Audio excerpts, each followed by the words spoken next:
এটা লাশ ভিতরে, বাহিরে তালা মারা, ভিতরে সিসি ক্যামেরা ভিতরে বন্ধ, বিদ্যুৎ লাইন বন্ধ। প্রশাসন কারো কাছে কোনো জিজ্ঞেস করে নাই। মালিক পক্ষের সাথে ফ্যাক্টরির মধ্যে ঢুকছে, দরজা বন্ধ করি, মালিক পক্ষ এবং প্রশাসন ওরা কি কথাবার্তা বলছে, পাবলিককে আশেপাশে যাইতে দেন। ময়মনসিংহের গৌরীপুর উপজেলার মাহমুদনগর মুন্সিবাড়ি এলাকার বাসিন্দা মোহাম্মদ সজীব তার ছোট ভাই মোহাম্মদ জাহিদউদ্দিনের রহস্যজনক মৃত্যুর ঘটনায় সুষ্ঠু তদন্ত ও বিচার দাবি করেছেন। প্রশাসনের কাছে আমি সঠিক বিচার চাই। রবিবার আয়োজিত এক সংবাদ সম্মেলনে লিখিত বক্তব্যে তিনি জানান, তার ভাই জাহিদউদ্দিন চট্টগ্রামে হালিশহর বারণীঘাটা এলাকায় অবস্থিত একটি প্লাস্টিক কারখানায় প্রায় 3 বছর ধরে শ্রমিক হিসেবে কর্মরত ছিলেন। তিনি দাবি করেন, কর্মস্থলের প্রতিষ্ঠানটির মালিক সেনাবাহিনীর সিপাহী মোহাম্মদ মেহেদী কর্তৃক জাহিদ বিভিন্ন সময় মানসিক ও শারীরিক নির্যাতনের শিকার হতেন। পরিবারের ভাষ্য অনুযায়ী গত 5 মে হালিশহর থানা থেকে তাদের জানানো হয় যে জাহিদ কারখানার ভেতরে আত্মহত্যা করেছেন। তবে ঘটনাস্থলে গিয়ে স্বজনরা মরদেহ ঝুলন্ত অবস্থায় দেখতে পান। তারা অভিযোগ করেন, ঘটনার সময় কারখানার প্রধান ফটক বাইরে থেকে তালাবদ্ধ ছিল এবং সিসিটিভি ক্যামেরা ও বিদ্যুৎ সংযোগ বন্ধ ছিল। মেহেদীর ফ্যাক্টরি মালিকের নাম হলো মেহেদী।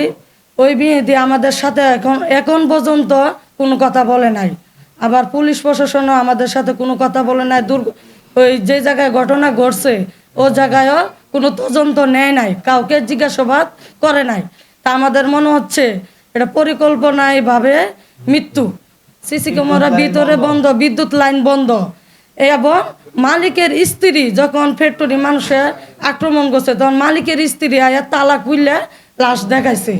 এর ভিতরে কোনো পুলিশ প্রশাসন আমাদের সাথে কোনো যোগাযোগ করে নাই। হালিশহর থানার পুলিশে ভিতরে বসে দীর্ঘ সময় ওদের সাথে আলোচনা করছে, কিন্তু আমাদের সাথে কোনো আলোচনা করে নাই।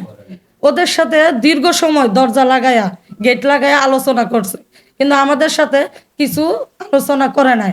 এবং যখন ফুস ম্যাডাম করতে গেছে তখন ওরার সাথেই কথা বলছে, আমাদের সাথে কোনো ধরনের কথা বলে নাই। লিখিত বক্তব্যে আরো অভিযোগ করা হয়, ঘটনাটি আত্মহত্যা হিসেবে দ্রুত উপস্থাপন করা হয়েছে এবং এই ঘটনায় হালিশহর থানায় তারা মামলা করতে গেলেও থানা কর্তৃপক্ষ মামলা না নিয়ে উল্টো তাদেরকে নানাভাবে হয়রানি করে।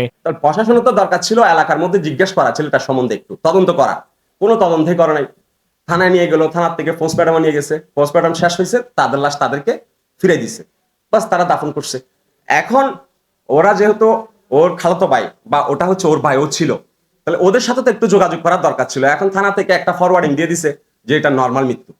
এখন ওদের কথা হচ্ছে যদি নর্মাল মৃত্যু হয় তাহলে সিসি ক্যামেরা ফুটেজ কোথায়, বাইরে তালা মারা কেন, কারণ ছিল না কেন, প্রশাসন তদন্ত করে না কেন, থানা থেকে হয়তো ওরা কোনো সাপোর্ট পায় নাই, এই কারণে আপনাদের কাছে আসছে। তারপরের দিন কিন্তু ওখানে আরেকটা ঘটনা ঘটছে, তাও ফাঁস খাওয়া।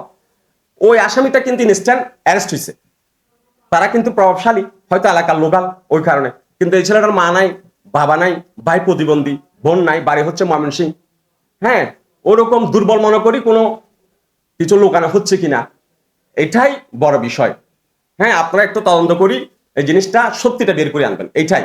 জাহিদের পরিবারের পক্ষ থেকে ঘটনার নিরপেক্ষ তদন্ত, সংশ্লিষ্ট ব্যক্তিদের জিজ্ঞাসাবাদ, প্রত্যক্ষদর্শীদের বক্তব্য গ্রহণ এবং প্রকৃত দোষীদের শনাক্ত করে দৃষ্টান্তমূলক শাস্তির দাবি জানানো হয়েছে। এখন চাচ্ছি যে এটা আমরা নর্মাল মৃত্যু মেনে নিতে পারছি না। আমার ভাই জাহিদকে ওরা পরিকল্পনা করে। Desk report, news day 24।